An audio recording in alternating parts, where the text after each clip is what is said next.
जय श्री राम दोस्तों, मेरे YouTube चैनल टॉक्सिक कोड पे आप सभी का स्वागत है।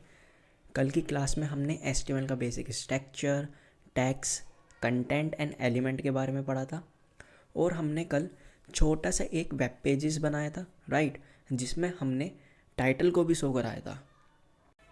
अगर आप सब में से किसी को भी HTML का basic structure, tags, element, content और टाइटल हमारा वेब पेज पे शो कैसे होता है, अगर आप इन सब के बारे में कुछ भी नहीं जानते तो आप मेरे YouTube चैनल टॉक्सिक कोड पर जाके इस वाली वीडियो को प्ले कर सकते हैं, जिसमें मैंने सारी चीज़ें एक्सप्लेन कर रखी हैं प्रॉपर डिटेल्स में कि HTML का बेसिक स्ट्रक्चर, टैग्स, एलिमेंट और कंटेंट क्या होता है, टाइटल को वेब पेजेस पे शो कैसे करते हैं। ठीक है, आपको इस वीडियो की लिंक मेरे डिस्क्रिप्शन पे मिल जाएगी। एंड ये मेरे फुल स्टैक वेब डेवलपमेंट की प्लेलिस्ट है, जो पूरा ट्यूटोरियल हिंदी में होने वाला है। आपको इसकी लिंक भी डिस्क्रिप्शन पे मिल जाएगी। तो दोस्तों, आज की क्लास को हम स्टार्ट करते हैं, लेकिन उससे पहले क्लास को स्टार्ट करने से पहले हम क्लास के बारे में जान लेते हैं कि हम क्या पढ़ेंगे, राइट। तो आज की क्लास में हम डॉक्स टाइप HTML के बारे में पढ़ने वाले हैं, प्रॉपर हेडिंग टैग के बारे में पढ़ने वाले हैं। हेडिंग टैग कितने टाइप्स के होते हैं हम सारे टाइप्स जानेंगे, राइट।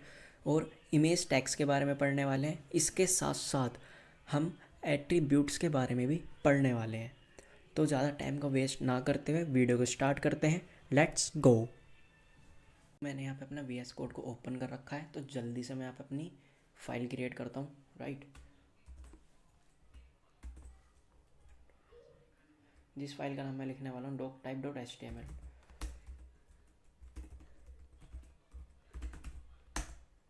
तो मेरी यहाँ पे फाइल बन के तैयार हो चुकी है, राइट। अब मैं इसमें क्या करूँगा, कोड को लिखूँगा। तो सब में पहले मैं क्या करता हूँ, आपको एक शॉर्टकट की बताता हूँ। जैसे मैंने लास्ट वाली वीडियो में आपको बताया था कि नेक्स्ट वीडियो में हम क्या पढ़ेंगे, HTML के स्ट्रक्चर जो हम बना रहे थे, body tag, HTML tag, head tag, उसका मैं शॉर्टकट बताने वाला हूँ, ठीक है। तो मेरे यहाँ पे शॉर्टकट क्या होने वाला है, शिफ्ट के साथ 1 को प्रेस करना है, ठीक है। और एक्सक्लेमेशन मार्क मेरे पास आ जाता है, मेरे को देन एंटर मार देना है। तो यहाँ पे मेरा HTML का स्ट्रक्चर बन के तैयार हो चुका है, ठीक है। अब यहाँ पे मेरा क्या आ रहा है, सब में ऊपर डॉक टाइप्स HTML, ठीक है। मतलब कि ये जो मेरा पार्ट है वो क्या है, हम इतने पार्ट को हम क्या बोलते हैं, डॉक टाइप HTML बोलते हैं। अब बात करते हैं कि डॉक टाइप HTML का टैग यहाँ पे क्यों है, ठीक है। तो डॉक टाइप HTML हम इस वजह से लिखते हैं ताकि जब भी मैं इसे वेब ब्राउज़र पे ओपन करूँ या रन करूँ, तो डॉक टाइप क्या करेगा, मेरे वेब ब्राउज़र को बताएगा कि ये मेरा HTML का वर्जन है। कौन सा वर्जन चल रहा है, 5 वर्जन है। मैं इसको यहाँ पे प्ले कर रहा हूँ या फिर वेब ब्राउज़र पे ओपन कर रहा हूँ, ठीक है। आई होप कि आपको समझ में आ गया होगा डॉक्स टाइप क्या है, हम डॉक्स टाइप का टैग यहाँ पे क्यों लगाते हैं, राइट। और हमने इसकी शॉर्टकट की के साथ हमने HTML का स्ट्रक्चर भी यहाँ पे बना लिया है। देखा कितनी जल्दी फास्ट बन चुका है हमारा स्ट्रक्चर, वरना हम इसमें एक एक करके लिखते तो टाइम लग जाता, राइट। तो अब हम बात करते हैं कि हमारे HTML ये वाला जो टैग है, HTML टैग है हमने, ठीक है। तो अगर हम इसके पीछे वाले क्लासेस में जाए, अगर हम उसका कोड को ओपन करें, तो हमारा कुछ स्ट्रक्चर ऐसे था। हमने HTML टैग के साथ तो कुछ दे ही नहीं रखा था, सिंपल हमारा HTML टैग था। और हमारे हेड टैग के अंदर भी कुछ भी नहीं था, सिर्फ खाली क्या था, टाइटल टैग था, राइट। तो अब ये HTML के साथ ये लैंग क्या चीज़ है, ठीक है। लैंग है क्या चीज़, ये चीज़ ही क्या है भाई, मेरे को तो समझ में ही नहीं आई क्या चीज़ है ये, ठीक है। तो मैं आपको इस चीज़ के बारे में बताता हूँ ये क्या है, ठीक है। सब में पहली चीज़ हमें पता है, जो हमारे एंगुलर ब्रैकेट्स होते हैं, ठीक है, वो क्या होता है, हमारे टैग्स होते हैं। और उसके अंदर हम क्या लिखते हैं, टैग का टैग नेम, राइट। और इस टैग के नेम के साथ अगर हम स्पेस कर देते हैं और हम यहाँ पे क्या लिखते हैं, लैंग, ठीक है। तो ये लैंग क्या होता है, ये इस टैग का क्या कहलाता है, एट्रीब्यूट। और ये एट्रीब्यूट्स जो होते हैं वो प्री डिफाइन होते हैं HTML के साथ, ठीक है। मतलब कि HTML लैंग्वेज में प्री डिफाइन एट्रीब्यूट्स होते हैं जिसका हम यूज़ करते हैं, ठीक है। तो लैंग क्या है, एक एट्रीब्यूट है। कोई किस टैग का एट्रीब्यूट है, HTML टैग का लैंग क्या है, एट्रीब्यूट है, ठीक है। और यहाँ पे क्या दे रखा है, EN। तो EN क्या है, इंग्लिश लैंग्वेज। लैंग क्या है, लैंग्वेज, और EN का मतलब क्या है, इंग्लिश लैंग्वेज, राइट। कि हम इस डॉक्यूमेंट को इंग्लिश लैंग्वेज में शो करा रहे हैं, ठीक है। अब हेड के अंदर हमारा क्या है, मेटा टैग। मेटा टैग के साथ ये क्या है, कैर सेट। ये क्या है, मेटा टैग का एट्रीब्यूट, राइट। और सेकंड मेटा टैग की हम बात करें, इसके अंदर क्या है, नेम। तो नेम क्या है, मेटा टैग का क्या है, एट्रीब्यूट। कंटेंट मेटा टैग का क्या है, एट्रीब्यूट, ठीक है। आई होप कि आपको समझ में आ गया होगा एट्रीब्यूट किसे कहते हैं। चलिए दोस्तों, अब हम जान लेते हैं कि हमारे हेड टैग के अंदर इस मेटा टैग का यूज़ क्या है, ठीक है। इस मेटा टैग के अंदर हमें एक एट्रीब्यूट दे रखा है जिसका नाम है जिसका नाम है कैर सेट, मतलब कि करेक्टर सेट। अब ये यूज़ क्यों हो रहा है हेड टैग के अंदर, इसका सिंपल सा काम है कि जब भी हम अपने डॉक्यूमेंट में हिंदी, इंग्लिश, फारसी या स्पेनिश कुछ भी लैंग्वेजेस लिखते हैं, ठीक है, तो ये उस चीज़ को समझ नहीं पाता है, ठीक है। अगर हम हेड टैग के अंदर Meta tag character set UTF का यूज़ कर लेते हैं तो कंप्यूटर क्या करता है, वो हमारी लैंग्वेज इसको इंपोर्ट कर लेता है, ठीक है। और ये चेक करता है कि हमारे डॉक्यूमेंट में जो हमने लिख रखा है वो अच्छे से शो हो रहा है, राइट। तो आई होप कि आप सभी को समझ में आ गया होगा कि मेटा टैग कैर सेट क्यों लगा हुआ है और इसको लगाना क्यों ज़रूरी है, ताकि हमारे डॉक्यूमेंट को जो भी हम उसमें लिखे हुए हैं वो अच्छे से शो हमें हो, ठीक है, अच्छे से हमें डिस्प्ले हो, राइट। तो अब हम बात कर लेते हैं हेड के अंदर सेकंड मेटा टैग की, जिसमें हमारे दो एट्रीब्यूट आ रहे हैं, राइट, नेम और कंटेंट, ठीक है। तो ये जो हमारा मेटा टैग होता है वो किस लिए यूज़ होता है हमारे लिए, वो अगर हमारे पास देखो बहुत सारे डिवाइसेस होते हैं, जैसे कि मोबाइल हो गया, टैबलेट हो गया, लैपटॉप तो हमारा है ना, कंप्यूटर हो गया, और कंप्यूटर की जो स्क्रीन होती है उससे बड़ी वाली स्क्रीन भी होती है जिसे हम एक्स्ट्रा लार्ज या एक्स्ट्रा एक्स्ट्रा लार्ज भी कहते हैं, ठीक है। तो ये जो मेटा टैग आता है कि जब मेरा कोई डिवाइस होती है, जैसे मोबाइल की डिवाइस हो गई, राइट, तो उसकी जो विड्थ है और जो हमारी डॉक्यूमेंट की जो विड्थ है, उन दोनों को क्या करता है, मेंटेन करके रखता है, ताकि हमारी जो फॉर्मेटिंग हो गई है ना, वेबसाइट की, वेब पेजेस की, या उनकी लुकिंग हो गई जो हमें अच्छे से दिखाई देती है, राइट। तो आई होप कि आपको समझ में आ गए होंगे हमारे दोनों मेटा टैग क्या काम करते हैं, ठीक है। तो आप सभी को टाइटल भी पता होगा, राइट, कि टाइटल क्या होता है, और आप इन सारी चीज़ों को और ज़्यादा जानते हैं, ठीक है। अपने लास्ट वाली वीडियो में आपने पढ़ा होगा, ठीक है, इससे पहले वाली वीडियो भी आपने पढ़ी होगी, तो आप इन सब के बारे में जानते हैं, ठीक है। जिन सब के बारे में आप नहीं जानते थे उन सबको मैंने यहाँ पे बता दिया है, राइट। अब हम बढ़ते हैं, अब हम क्या पढ़ेंगे, हेडिंग टैग्स के बारे में, ठीक है। इससे पहले वीडियो में हमने H1 को देखा था, जिसको मैं बार बार कहता था कि हमारा हेडिंग टैग है, हेडिंग टैग है ना। पैराग्राफ को देखा था, जिससे मैं P से लिखता था, वो क्या है, पैराग्राफ टैग है, पैराग्राफ टैग है, राइट। तो अब हम हेडिंग टैग्स के बारे में जानने वाले हैं। हेडिंग टैग में हमारा H1 ही नहीं होता, इसके अलावा और भी टैग होते हैं, ठीक है, हेडिंग के ही, तो जानते हैं। लेकिन उससे पहले हम अपने टाइटल को, जहाँ पे इसने डॉक्यूमेंट लिखा हुआ है, मैं वहाँ पे चेंज कर देता हूँ, ठीक है। तो मैं यहाँ पे जो टाइटल है वो यहाँ पे लिख देता हूँ, डॉक टाइप,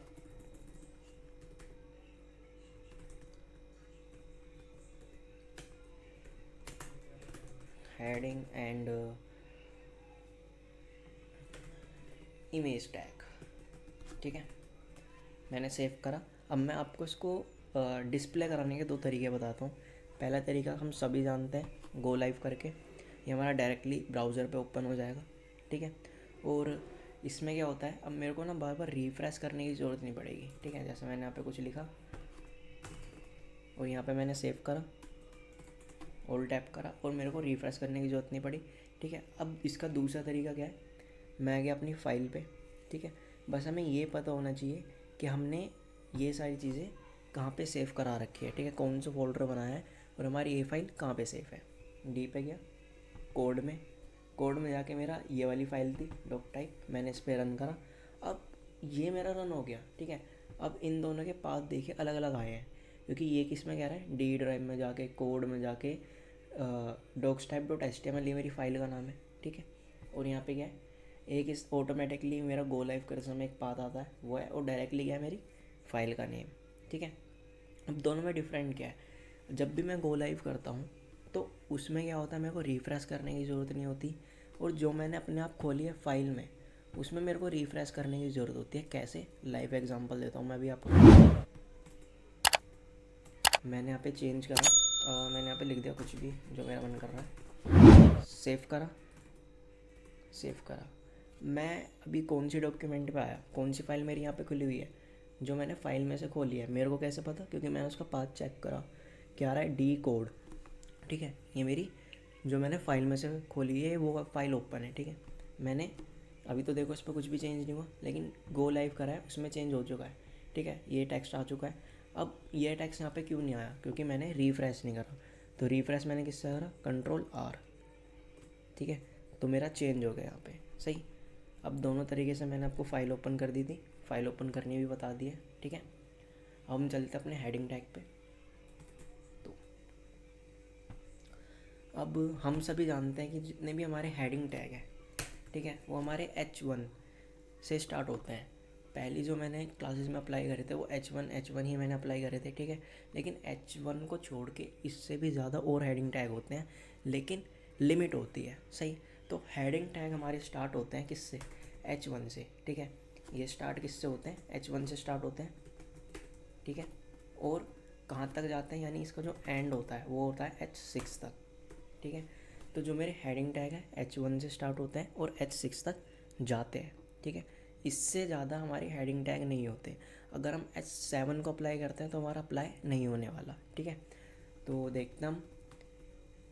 मैंने इसको क्या काम करा, देखो मैंने सेव करा, डॉक्यूमेंट पे गया, रिफ्रेश करा, तो मेरे पास ये लिखा हुआ आ रहा है। लेकिन ये मैंने इस वजह से लिखा है कि मेरा ये यहाँ पे तो दिखाई दे कोड पे, लेकिन मैं ये चाहता हूँ मेरे डिस्प्ले पे दिखाई ना दे। तो मैं क्या करूँगा? तो इस चीज़ को हम करते हैं कमेंट। ठीक है, कमेंट कैसे करते हैं? कंट्रोल और स्लैश। अब ये क्या हो गया मेरा कमेंट, जो मेरा VS कोड पे तो दिखेगा लेकिन डिस्प्ले पे नहीं दिखेगा। मैंने रिफ़्रेश करा तो नहीं दिख रहा। ठीक है, अब हम कमेंट क्यों करते हैं? कमेंट हम इसलिए करते हैं कि अगर हमारा कुछ ज़्यादा बड़ा कोड हो जाता है तो वो हम खुद के समझने के लिए करते हैं कि यहाँ पे मैंने ये चीज़ बनाई थी, ये इस चीज़ के लिए यूज़ हो रहा है या इस चीज़ के लिए यूज़ हो रहा है। ठीक है, आई होप कि आप सभी को समझ में आ रहा होगा। हेडिंग टैग कहाँ से स्टार्ट होने थे? H1 से स्टार्ट होने और H6 तक जाने। तो पहले मैंने हेडिंग का पहला टैग यूज़ करा H1 लिखा। ठीक है, मैंने एंटर मार दिया, मेरा हेडिंग टैग ओपन हो गया और क्लोज हो गया। मैंने यहाँ पे लिखा हेडिंग 1, सेव करा, तो मेरे पास रिफ्रेश करा, मेरे पास क्या आई? हेडिंग 1 टैग लिखा हुआ आ गया। ठीक है, मैं इसको गोलाई भी कर लेता हूँ यहाँ से, अब मेरे को रिफ्रेश करने की ज़रूरत नहीं होगी। ठीक है, सेम मैंने यहाँ पे कौन सा टैग यूज़ करा? H2 हेडिंग,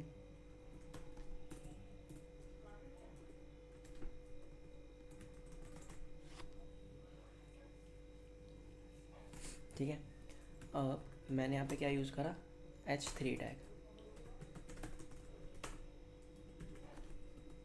सेव करा। ठीक है, अब इन तीनों में डिफरेंस क्या है?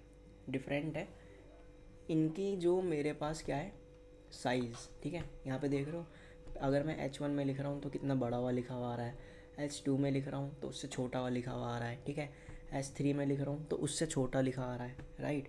और अगर मैं H4, H5 और H6 का अप्लाई करूँगा, H4, H5 एंड H6, तो इन तीनों में क्या होगा? इससे और छोटा लिखा हुआ आएगा। मैंने इतना कंटेंट को कॉपी करा, इसमें पेस्ट करा,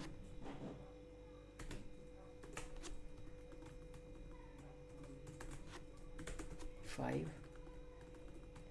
देन 6। ठीक है, सेव करा, और यहाँ पे मेरे उससे भी कंटेंट छोटे होके आ रहे हैं। ठीक है, तो हेडिंग टैग क्या है? अगर हम H1 में लिखते हैं तो उससे बड़ा, H2 में लिखते हैं तो उससे छोटा, फिर उससे छोटा, फिर उससे छोटा और फिर उससे छोटा। ठीक है, अब हम इसमें अप्लाई करते हैं H7 टैग, जो कि हमारे HTML5 में होता ही नहीं है। तो हमारा आउटपुट कैसे दिखेगा? मैंने यहाँ पे अप्लाई करा H7 टैग। ठीक है, अब देखो है नहीं, तो मेरा H7 टैग एंटर करने पे ना तो ओपन हुआ और ना ही क्लोज हुआ।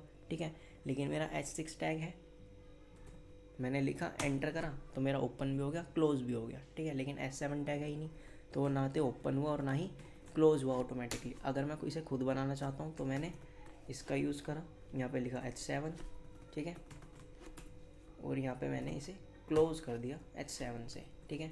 मैंने यहाँ पे लिखा हेडिंग 7, सेव करा, इसको मैंने यूज़ करके देखा, ठीक है। तो अब हेडिंग 7 कैसे लिखा हुआ आ रहा है, बिल्कुल ही अलग। अब मेरे पास हेडिंग 7 की जो साइज़ है वो ऑटोमेटिकली उतनी ही आ रही है जो हमारी किसी भी डिज़ाइन वेब पेजेस के डिज़ाइन की होती है, ठीक है। अब आप खुद देख सकते हैं कि S7 में जो हमारा खुद का बना हुआ टैग है उसमें कितना डिफरेंट है और हेडिंग टैग्स में कितना डिफरेंट है, ठीक है। आई होप कि आप सभी को हेडिंग टैग्स समझ में आए होंगे। H1 से लेकर H6 तक चलते हैं। अगर इससे ज़्यादा हम अपने खुद का टैग बनाते हैं तो वो टैग कभी नहीं माना जाता, ठीक है, क्योंकि हमारे वो HTML5 वर्जन में है ही नहीं, राइट। तो अब मैं यहाँ पे क्या करता हूँ, अपने कोड पे वापस जाता हूँ और इस टैग को मैं यहाँ पे कर देता हूँ कट, ठीक है। तो अब हमारा अगला टैग कौन सा है, इमेज टैग, ठीक है, इमेज टैग। अब इमेज टैग में हमारे दो एट्रीब्यूट होते हैं, पहला SRC और दूसरा ALT, ठीक है। मतलब ALT का मतलब और SRC का मतलब क्या है। SRC में हम क्या देते हैं, जो भी हमें इमेज लगानी है उसका पाथ, कि ये यहाँ पे हमें कौन सी इमेज लगानी है, ठीक है।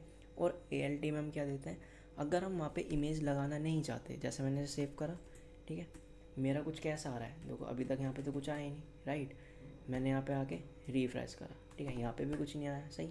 अगर मैं वहाँ पे मेरा इमेज टैग है, मैं चाहता हूँ मेरी इमेज ना लगे, लेकिन उसकी जगह कुछ और लिखा हुआ है, जैसे नो इमेज फाउंड। आपने बहुत जगह देखा होगा कि किसी की इमेज नहीं आती तो वहाँ पे क्या लिखा हुआ आता है, नो इमेज फाउंड, या इमेज क्या आता है, हल्का सा क्रैक करके आता है, ठीक है।